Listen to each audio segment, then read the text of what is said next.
જય દ્વારકાધીશ મિત્રો, આપણે દાડમમાં ખડનું પ્રમાણ વધી ગયું છે. જુઓ તમે, ખડ બહુ મસ્ત થઈ ગયું છે, એક નંબર. બરોબર. હવે આ ખડને દવા મારીને પણ આપણે કાઢી શકીએ છીએ અને ગ્રાસ કટર મારીને પણ આને સાફ કરી શકીએ છીએ. બરોબર.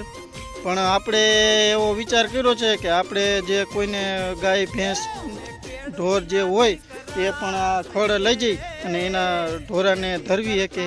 બરોબર. માટે આપણે કાઢવું નથી.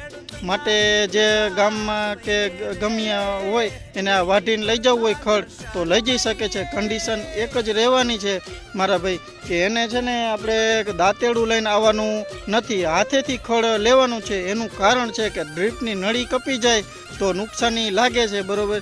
એટલે ડ્રીપ દાંતેડું લઈને આવવાનું નથી. જેટલું ખડ જોતું હોય એટલું લઈ જાઓ અને પોતાની ગાયોને ધરવો અને અમને સેવાનો મોકો આપો.